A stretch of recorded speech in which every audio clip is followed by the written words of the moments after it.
बिस्मिल्लाहिर्रहमानिर्रहीम। अस्सलाम वालेकुम स्टूडेंट आज जिस टॉपिक को हम स्टडी करने जा रहे हैं वो कुलेयन के बारे में है। आज हमने टू टाइप्स की कुलेयन पढ़नी है, इलास्टिक कुलेयन और इन इलास्टिक कुलेयन में क्या डिफरेंस होता है। स्टूडेंट फर्स्ट ऑफ ऑल आपको कुलेयन के बारे में पता होना चाहिए, कुलेयन क्या होता है। स्टूडेंट जब दो बॉडीज़ एक दूसरे के क्लोज आती हैं तो बॉडीज़ एक दूसरे से इंटरेक्ट करती हैं। सपोज कि ये फर्स्ट बॉडी है और ये सेकंड बॉडी है। अब ये दो बॉडीज जैसे एक दूसरे के क्लोज आएंगी तो ये दोनों बॉडीज एक दूसरे के साथ इंटरेक्ट करेंगी, तो इसको हम क्या बोलते हैं, कुलेयन बोलते हैं। कि दो बॉडीज का आपस में क्लोज आना और एक दूसरे के साथ इंटरेक्शन को हम क्या बोलते हैं, कुलेयन बोलते हैं। और इस कुलेयन के रिजल्ट के तौर पर जो बॉडीज हैं वो अपनी वेलोसिटीज को, अपनी एनर्जीज को क्या करती हैं, इंटरचेंज करती हैं। तो स्टूडेंट कुलेयन टू टाइप्स की होती है। नंबर 1 पे है इलास्टिक कुलेयन और नंबर 2 पे स्टूडेंट है इन इलास्टिक कुलेयन। अब स्टूडेंट हम इनमें डिफरेंस देख लेते हैं कि इलास्टिक कुलेयन और इन इलास्टिक कुलेयन में क्या डिफरेंस है। फर्स्ट ऑफ ऑल हम इलास्टिक कुलेयन की स्टूडेंट बात करते हैं। ऐसी कुलेयन जिसमें काइनेटिक एनर्जी और मोमेंटम बिफोर द कुलेयन और आफ्टर द कुलेयन कंजर्व्ड रहे। स्टूडेंट्स कुलेयन को हम बोलते हैं इलास्टिक कुलेयन, यानी the collision in which kinetic energy and momentum before and after the collision remain constant is called the elastic collision. अब student हम आ जाते हैं इन इलास्टिक कुलेयन में। अब ऐसी कुलेयन जिसमें kinetic energy before and after the collision वो conserve ना रहे, यानी काइनेटिक एनर्जी कंजर्व ना रहे कुलेयन से पहले और कुलेयन के बाद काइनेटिक एनर्जी में लॉस आ जाए, जबकि जो मोमेंटम है वो क्या रहे, कंजर्व रहे बिफोर एंड आफ्टर द कुलेयन। तो ऐसी कुलेयन को स्टूडेंट हम कहेंगे इन इलास्टिक कुलेयन। तो दोनों में डिफरेंस क्या आ गया कि यहाँ पे काइनेटिक एनर्जी कंजर्व रहती है और यहाँ पे काइनेटिक एनर्जी कंजर्व नहीं रहती। अब स्टूडेंट हम इसकी एग्जांपल की बात कर लेते हैं। फर्स्ट ऑफ ऑल मैं बात कर लेता हूँ इलास्टिक कुलेयन की एग्जांपल। स्टूडेंट आइडियल गैस के जो मॉलिक्यूल्स होते हैं अब वो आपस में कोलाइड कर रहे होते हैं, तो उनकी एनर्जी भी क्या हो रही होती है, ट्रांसफर हो रही होती है, और उनका जो मोमेंटम है वो भी क्या हो रहा होता है, ट्रांसफर हो रहा होता है। तो आइडियल गैस के जो मॉलिक्यूल हैं उनके जो आपस में कुलेयन हो रही होती है वो इलास्टिक कुलेयन होती है। इसके अलावा स्टूडेंट हम अगर एक हार्ड बॉल है, ये सपोज के हमारे पास हार्ड बॉल है और इसको मैं क्या करता हूँ, मार्बल के फ्लोर पर थ्रो करता हूँ। जैसे मैं हार्ड बॉल को मार्बल के फ्लोर पर थ्रो करूंगा तो बॉल क्या करेगी, उस फ्लोर को हिट करेगी और वापस उसी हाइट तक क्या हो जाएगी, रिटर्न हो जाएगी। तो इट मीन कि उस बॉल की जो काइनेटिक एनर्जी है और जो मोमेंटम है वो दोनों क्या रहे, कंजर्व रहे। अब नेक्स्ट इसकी स्टूडेंट एग्जांपल है कुलेयन बिटवीन द हार्ड ऑब्जेक्ट। वो ऑब्जेक्ट जो हार्ड होते हैं जब उनकी कुलेयन होती है तो उनमें भी जो काइनेटिक एनर्जी है और जो मोमेंटम है वो कंजर्व रहता है। Number 4 student force act quickly. ऐसे ऑब्जेक्ट जो एक दूसरे के ऊपर फोर्स एक्ट करते हैं क्विकली, तो उनके दरमियान भी जो काइनेटिक एनर्जी और जो मोमेंटम है कंजर्व रहता है। तो उन बॉडीज के दरमियान जो कुलेयन होती है वो भी इलास्टिक कुलेयन होती है। अब स्टूडेंट हम आ जाते हैं ना इन इलास्टिक कुलेयन के बारे में। देखें वेट क्ले बॉल, जब क्ले की जो बॉल है वेट, जब उनको आपस में कोलाइड करवाया जाता है तो उन बॉल की जो काइनेटिक एनर्जी है वो कंजर्व नहीं रहती। तो ऐसी कुलेयन को हम क्या बोलेंगे, इन इलास्टिक कुलेयन कहेंगे। नेक्स्ट है रियल लाइफ कुलेयन। हमारी डेली लाइफ के अंदर स्टूडेंट जितनी भी कुलेयंस हैं उनके अंदर एनर्जी, काइनेटिक एनर्जी कंजर्व नहीं रहती। तो ये भी किसी एग्जांपल है, इन इलास्टिक कुलेयन की एग्जांपल है। इस तरह कुलेयन बिटवीन द सॉफ्ट ऑब्जेक्ट, जब दो सॉफ्ट बॉडी आपस में कोलाइड करती हैं तो ये भी इलास्टिक कुलेयन है। और इस तरह फोर्स एक्ट स्लोली, ऐसी बॉडी जो आपस में कोलाइड करते हैं और स्लोली आपस में एक दूसरे के साथ कोलाइड करते हैं तो ये भी इन इलास्टिक कुलेयन में आएगा। इसी तरह bouncing back of the ball from the Sandy floor. Student suppose करें कि ये हमारे पास एक हार्ड बॉल है और ये हमने यहाँ पे एक जो फ्लोर लिया हुआ है ये सैंडी फ्लोर है, यहाँ पे ये सैंड पड़ी हुई है। अब बॉल को जब हम ऊपर से थ्रो करेंगे तो बॉल क्या करेगी, सैंड में आके फंस जाएगी, बॉल वापस उतनी हाइट तक रिटर्न नहीं होगी। तो इट मीन कि बॉल की जो काइनेटिक एनर्जी है वो क्या हो गई स्टूडेंट, लॉस हो गई है, जबकि इसका जो मोमेंटम है वो क्या रहा है, कंजर्व रहा है, तो ये फिर किसकी एग्जांपल होगी स्टूडेंट? इनइलास्टिक की एग्जांपल होगी। स्टूडेंट इन तमाम एग्जांपल से रिजल्ट ये निकला कि जो कोलिजन है, ड्यूरिंग द कोलिजन जो काइनेटिक एनर्जी है वो कंजर्व रहती है सिर्फ आइडियल केस के अंदर, यानी अगर क्या होगी, परफेक्ट इलास्टिक कोलिजन होगी, परफेक्ट इलास्टिक कोलिजन होगी, तो काइनेटिक एनर्जी क्या रहेगी? कंजर्व रहेगी।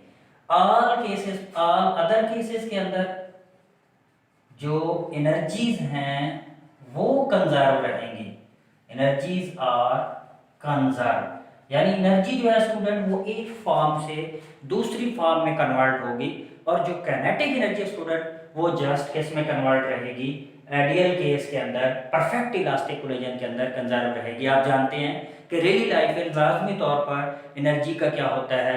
लॉस होता है, तो काइनेटिक एनर्जी सिर्फ इलास्टिक, परफेक्ट इलास्टिक कोलिजन में कांस्टेंट रहेगी। तो स्टूडेंट हमने जिसको टॉपिक को स्टडी करना है वो है elastic collision in one dimension. तो हम स्टूडेंट अभी आपने इलास्टिक कोलिजन में पढ़ा कि यहाँ पे काइनेटिक एनर्जी और मोमेंटम कंजर्व रहेगा। स्टूडेंट हम सपोज करते हैं कि हमारे पास दो बॉडीज हैं, मैं दो बाल को कंसीडर करता हूँ, ये दो बाल हैं, दो हार्ड बाल हैं। सपोज के फर्स्ट बाल का जो मास है वो m1 है स्टूडेंट, और ये सेकंड बाल है जिसका जो मास है वो m2 है। दोनों बाल मूव कर रही हैं। सपोज करते हैं कि जो फर्स्ट बाल मूव कर रही है उसकी वेलोसिटी v1 है, और स्टूडेंट जो सेकंड बाल मूव कर रही है उसकी जो वेलोसिटी है वो v2 है। अब स्टूडेंट इन दोनों की इलास्टिक कोलिजन होती है, दोनों बाल आपस में एक दूसरे के साथ कोलाइड करती हैं। ये फर्स्ट बाल आ गई और ये सेकंड बाल आ गई, दोनों बाल्स में आपस में कोलाइड किया, तो इन दोनों की जो फोर्स है वो इंटरचेंज होती है, यानी इनकी वेलोसिटी इंटरचेंज होती है। स्टूडेंट ऐसे ही है जैसे आप बिलियर्ड बॉल खेलते हैं, तो बिलियर्ड की एक बॉल जब जाके दूसरी बॉल को हिट करती है तो खुद रेस्ट के अंदर आ जाती है, और दूसरी बॉल क्या करना शुरू कर देती है? मूव करना शुरू कर देती है। ये होता है कि एक बॉल दूसरी बॉल को हिट करती है, वो बॉल खुद भी मूव करती है और आगे वाली बॉल को भी क्या करवाती है? मूव करवाती है, यानी दोनों बॉल्स की वेलोसिटी इंटरचेंज हो जाती है। तो ये दोनों बॉल जब एक दूसरे के साथ कोलाइड करेंगी तो इनकी जो फोर्स है वो एक दूसरे के ऊपर क्या करेगी? इंटरैक्ट करेगी।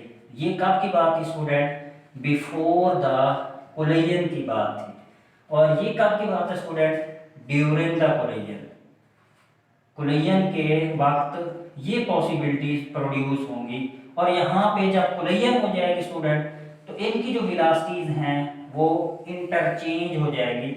ये फर्स्ट बाल है, इसकी वेलोसिटी हो जाएगी v1 डैश, और ये सेकंड बाल थी, इसकी जो वेलोसिटी है स्टूडेंट वो क्या हो जाएगी? v2 डैश, या इसको हम v2 प्राइम भी स्टूडेंट स्टडी करते होते हैं। तो हमने दो स्मूथ हार्ड बाल हैं, इनको आपस में इंटरैक्ट करवाया है। तो स्टूडेंट जब ये कोलिजन इलास्टिक कोलिजन है तो आप लोग जानते हैं इस कोलिजन में काइनेटिक एनर्जी और मोमेंटम दोनों कंजर्व रहेंगे। तो हम पहले इसके ऊपर law of conservation of energy को, मोमेंटम को स्टूडेंट अप्लाई करते हैं। Law of conservation of momentum. तो law of conservation of momentum को स्टूडेंट हमने पढ़ा था m1 v1 plus m2 v2 is equal to m1 v1 dash plus m2 v2 dash. ये स्टूडेंट डैश को आप प्राइम भी स्टडी कर सकते हैं। अब स्टूडेंट आपने यहाँ पे करना क्या है? ये करना है कि जो m1 वाले हैं उनको एक तरफ करते हैं, जो m2 वाले हैं उनको एक तरफ करते हैं। तो यहाँ पे हमारे पास आ जाएगा m1 v1, इस इक्वेशन को इस तरफ लेके आएंगे स्टूडेंट, ये नेगेटिव हो जाएगी, ये हो जाएगी m1 v1 prime is equal to m2 v2 prime. मैंने अभी इसको इक्वेशन के दूसरी साइड पे लेके गए हैं तो ये हो जाएगा m2 v2। अब नेक्स्ट स्टेप में स्टूडेंट आप देखें, इसमें m1 पहले में कॉमन आ रहा है, तो m1 को कॉमन लेने हैं। m1 यहाँ से कॉमन आ गया तो यहाँ पे क्या रह जाएगा? यहाँ पे रह जाएगा v1 माइनस v1 डैश। अब यहाँ पे स्टूडेंट देखिए हमारे पास m2 कॉमन आ रहा है, तो m2 को कॉमन ले ले तो यहाँ पे रह जाएगा v2 प्राइम माइनस v2। इसको आप स्टूडेंट किसका नाम दे देंगे? इक्वेशन 1 का नाम दे देंगे। तो ये हमारे पास law of conservation of momentum आ गया है। तो स्टूडेंट यहाँ पे आपने law of conservation of energy अब अप्लाई करना है, law of conservation of energy. तो अब क्या होगा स्टूडेंट, इसी रिलेशन में जस्ट आपने क्या करना है, इसको काइनेटिक एनर्जी में कन्वर्ट करना है। काइनेटिक एनर्जी का फार्मूला हमने पढ़ा हुआ है कि E इज इक्वल होता है 1/2 mv²। अब स्टूडेंट यहाँ पे क्या होता जाएगा, 1/2 भी आता जाएगा और वेलोसिटी का क्या होता जाएगा, स्क्वायर होता जाएगा। तो ये रिलेशन हमारे पास कुछ इस तरह से बन जाएगा student, 1/2 m1 v1² plus 1/2 m2 v2² is equal to 1/2 m1 v1 prime का square plus 1/2 m2 v2 dash का प्राइम और उसका क्या आ जाएगा, स्क्वायर आ जाएगा। नेक्स्ट स्टेप में स्टूडेंट हमने इनको अरेंज करना है, m1 वालों को एक तरफ और m2 वालों को एक तरफ कर लेते हैं। नेक्स्ट स्टेप में जब हम इसको स्टूडेंट अरेंज करेंगे तो ये यूं हो जाएगा 1/2 m1 v1 का स्क्वायर। अब इसको इस तरफ लेके आएंगे तो माइनस आ जाएगा 1/2 m1 v1 डैश का स्क्वायर इज इक्वल टू, अब ये इसी साइड पे रहने दें, 1/2 m2 v2 डैश का स्क्वायर, और ये इक्वेशन स्टूडेंट उस तरफ लेके जाएं तो ये हमारे पास आ जाएगा 1/2 m2 v2 का स्क्वायर। अब स्टूडेंट नेक्स्ट स्टेप में हमने क्या करना है, यहाँ से 1/2 और m को कॉमन ले लें तो यहाँ पे आ जाएगा 1/2 m कॉमन आ गया, यहाँ पे क्या रह जाएगा v1 square minus v1 dash prime का स्क्वायर, और यहाँ पे 1/2 m कॉमन आ जाएगा, 1/2 m कॉमन आ गया तो यहाँ पे रह जाएगा v2 डैश का प्राइम माइनस v2 का स्क्वायर आ जाएगा। अब स्टूडेंट ये 1/2 m से ये क्या हो जाएगा, कैंसिल हो जाएगा, तो बाकी हमारे पास रिलेशन में क्या रह जाएगा वो स्टूडेंट हम यहाँ पे राइट कर लेते हैं। तो हमारे पास स्टूडेंट ये चीज रह रही है, ये हमारे पास आ रहा है v1 डैश स्क्वायर माइनस, पहले हमारे पास आ रहा है v1 का स्क्वायर माइनस v1 डैश का स्क्वायर। इसी तरह यहाँ पे इक्वेशन के साइड में हमारे पास आ रहा है v2 डैश प्राइम का स्क्वायर और माइनस v2 का स्क्वायर। तो स्टूडेंट आप इसको इक्वेशन 2 कह देंगे। नेक्स्ट हमने क्या करना है स्टूडेंट, नेक्स्ट हम क्या करेंगे कि इक्वेशन 2 को इक्वेशन 1 पर डिवाइड कर देंगे। तो स्टूडेंट ये हमारे पास इक्वेशन नंबर 2 आ गई, इस इक्वेशन नंबर 1 को मैंने यहाँ पे राइट कर दिया है। अब हम क्या करेंगे, इक्वेशन 2 पर इक्वेशन 1 को डिवाइड करेंगे। तो फर्स्ट ऑफ ऑल आप इक्वेशन 2 को राइट कर दें और उसके ऊपर इक्वेशन 1 को डिवाइड कर देंगे। तो इक्वेशन 2 हमारे पास आ रही है m1 into v1 square minus v1 prime का स्क्वायर इज इक्वल टू हमारे पास आ रही है m2 v1 का स्क्वायर माइनस v1 डैश का क्या आ रहा है, स्क्वायर आ रहा है। अब स्टूडेंट लेफ्ट साइड को लेफ्ट साइड पे डिवाइड करना है तो यहाँ पे आ जाएगा m1, ये आ जाएगा v1 माइनस v1 डैश, और यहाँ पे राइट साइड को राइट साइड पे आपने डिवाइड करना है तो ये यहाँ पे हमारे पास आ रहा है m2 v2 dash square v2 dash minus v2।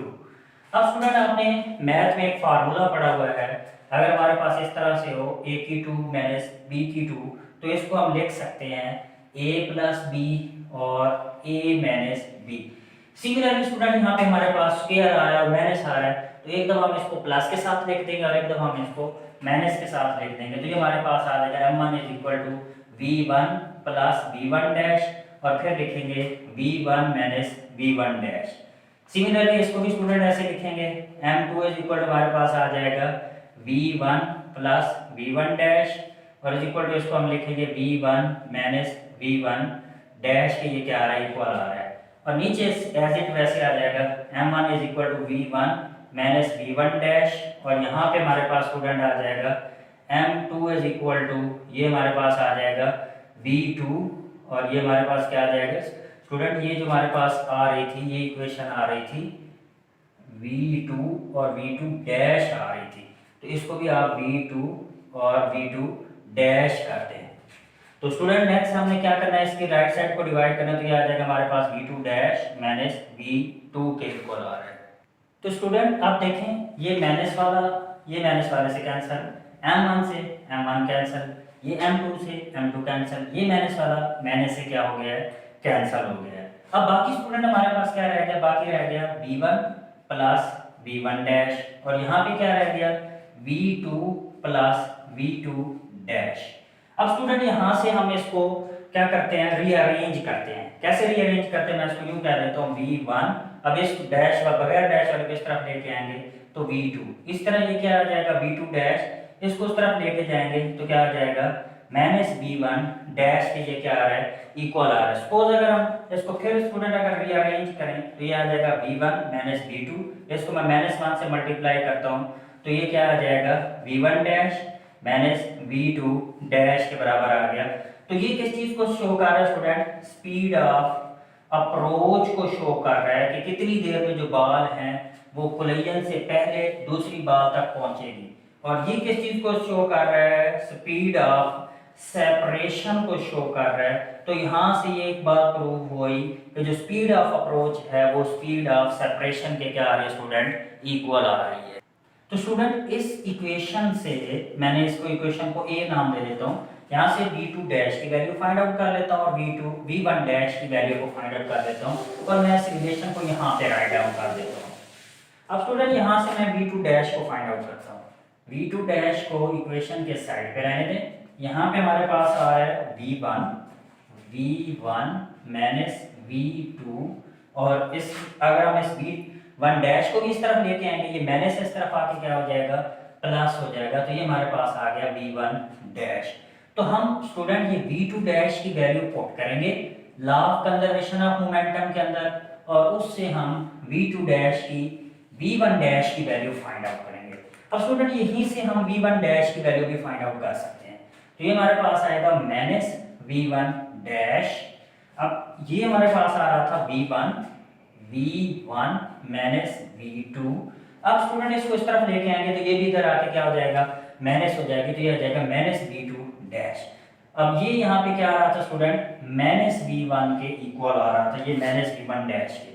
अब स्टूडेंट इस पूरी इक्वेशन को हम -1 से मल्टीप्लाई कर देते हैं तो ये हमारे पास आ जाएगा V1 डैश, इसको मैं पहले लिख लेता हूँ तो ये हो जाएगा प्लस V2 डैश, ये माइनस है तो ये भी प्लस हो जाएगा स्टूडेंट, और ये क्या हो जाएगा माइनस हो जाएगा। अब यही वैल्यू, अब ये वाली वैल्यू V1 डैश की वैल्यू स्टूडेंट हम पुट करेंगे तो हमारे पास वैल्यू आएगी V2 डैश की। V2 डैश की वैल्यू पुट करेंगे law of conservation of momentum में तो हमारे पास वैल्यू आ जाएगी V1 डैश में। तो वैल्यूज को स्टूडेंट पुट करते हैं law of conservation of momentum के अंदर। तो first one of law of conservation of momentum को हम राइट डाउन करते हैं। Student law of conservation of momentum हमारे पास आ रहा था m1 v1 plus m2 v2 और इज इक्वल टू आ रहा था हमारे पास m1 v1 dash plus m2 v2 dash.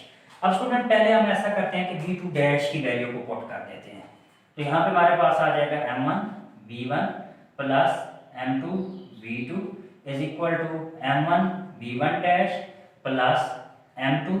अब v2 डैश की वैल्यू पुट करते हैं, v2 डैश आ रहा है v1 minus v2 plus v1 dash.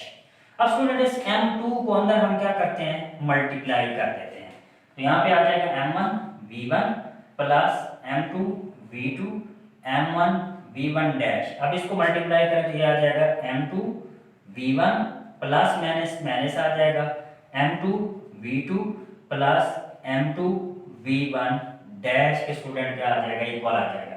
अब स्टूडेंट नेक्स्ट स्टेप में हमने क्या करना है, डैश वालों को एक साइड पे करना है और बगैर डैश वालों को हम स्टूडेंट एक साइड पे इकट्ठा कर देंगे। तो स्टूडेंट सेपरेट कर लेते हैं, ये आ गया m1 v1 plus m2 v2। अब ये बगैर डैश वाला है, ये प्लस हो रहा है स्टूडेंट, इधर आके माइनस हो जाएगा तो ये हो जाएगा माइनस m2 v1। अब ये माइनस है तो इधर आके क्या हो जाएगा स्टूडेंट प्लस हो जाएगा तो ये आ जाएगा m2 v2।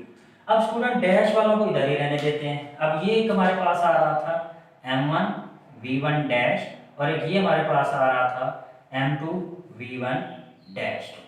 अब स्टूडेंट अगर आप गौर से देखें तो हमारे पास एक टर्म ये आ रही है m2 v2 और ये भी आ रहा है m2 v2, तो यानी कितने टाइम हो जाएगा 2 टाइम स्टूडेंट हमारे पास हो जाएगा, ये हो जाएगा 2 m2 v2। अब स्टूडेंट अगर हम इसको देखें ये यहाँ पे आ रहा है m1 v1 और यहाँ पे आ रहा है माइनस m2 v2। अब स्टूडेंट इसमें एक चीज कॉमन आ रही है, इसमें से क्या कॉमन आ रहा है स्टूडेंट के यहाँ से v2 कॉमन आ रहा है हमारे पास, तो हम एक आ रहा है M1V1 और एक हमारे पास आ रहा है M2V2। तो इसको हम चेक कर देते हैं कि इसमें हमारे पास जो कॉमन आ रहा है उसको हम कॉमन ले लेते हैं।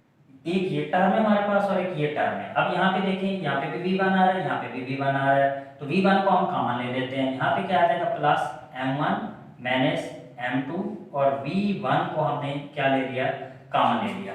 अब यहाँ पे देखिए स्टूडेंट, यहाँ पे V1 डैश कॉमन आ रहा है, तो यहाँ पे आ जाएगा M1 प्लस M2 और हमारे पास क्या आ रहा है V1 डैश कॉमन आ गया है। अब स्टूडेंट हमने V1 डैश की वैल्यू फाइंड आउट करनी है, तो V1 डैश को आप स्टूडेंट इसी साइड पे रहने दें। अब इसको इधर ले आए, ये इधर मल्टीप्लाई हो रहा है, इधर आके क्या हो जाएगा डिवाइड हो जाएगा, तो ये हो जाएगा 2M2V2 और डिवाइडेड में आ जाएगा M1 प्लस M2। सिमिलरली यहाँ पे स्टूडेंट आ जाएगा M1 minus M2 into V1 और डिवाइडेड में क्या आ जाएगा M1 प्लस M2। और स्टूडेंट हम इसी फॉर्म को यूं भी लिख सकते हैं, V1 dash is equal to, हम इसको यूं लिख सकते हैं 2M2 डिवाइडेड में आ गया M1 plus M2 into V2 और प्लस इसी को हम यूं लिख सकते हैं M1 माइनस M2 और यहाँ पे हमारे पास आ जाएगा M1 प्लस M2। तो ये हमारे पास क्या आ गया स्टूडेंट V1 डैश की वैल्यू आ गई। तो स्टूडेंट आपने इस V1 डैश की वैल्यू को लर्न करना है, ये जब हम स्पेशल केस करेंगे तो इस V1 डैश की वैल्यू को हम क्या करेंगे, वहां पे राइट डाउन करेंगे। हम लोग V2 डैश की वैल्यू हमने पुट की तो V1 डैश हमारे पास फाइंड आउट हुआ।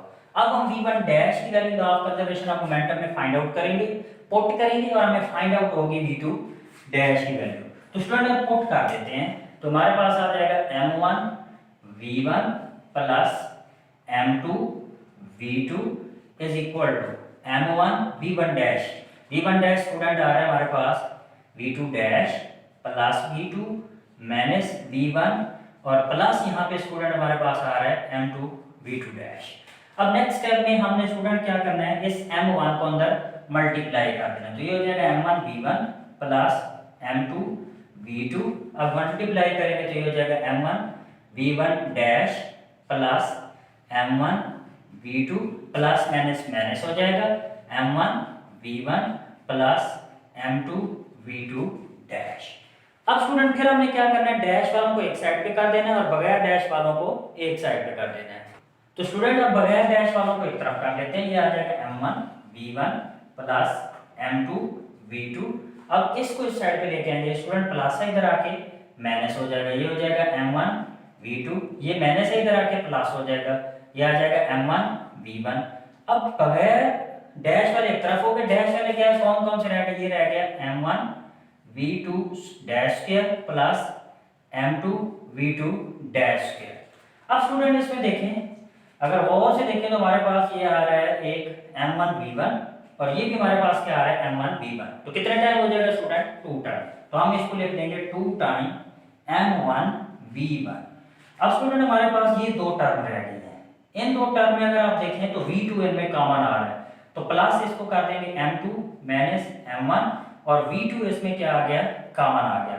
अब स्टूडेंट सिमिलरली राइट साइड पे देखें, यहाँ पे क्या कॉमन आ रहा है V2 डैश, तो यहाँ पे आ जाएगा M1 plus M2 dash M2 sorry और ये आ जाएगा V2 डैश। अब स्टूडेंट हमने V2 डैश की वैल्यू फाइंड आउट करनी है, तो V2 डैश को इस साइड पे रहने दें और बाकी क्वेश्चन को इस तरफ लेके आए, M1 प्लस M2 इधर मल्टीप्लाई हो इधर आके डिवाइड हो जाएगा, तो यहाँ पे आ जाएगा 2M1 V1 डिवाइडेड में आ जाएगा M1 प्लस M2 और सिमिलरली यहाँ पे आ जाएगा M2 माइनस M1 डिवाइडेड में आ जाएगा M1 प्लस M2 इनटू क्या आ रहा था, V2 आ रहा था। स्टूडेंट इसी चीज को हम इस फॉर्म में भी लिख सकते हैं, V2 dash is equal to 2M1 और इसके नीचे आ जाएगा M1 प्लस M2 इनटू क्या आ रहा है, ये V1 और प्लस इसको हम लिख सकते हैं M2 माइनस M1 डिवाइडेड में M1 प्लस M2 और क्या आ रहा है, V2 हमारे पास आ रहा है।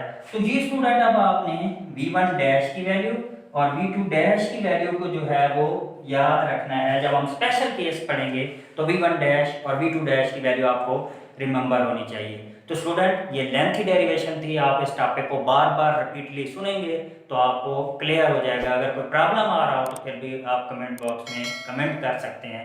तब तक नेक्स्ट लेक्चर के लिए अल्लाह हाफिज़।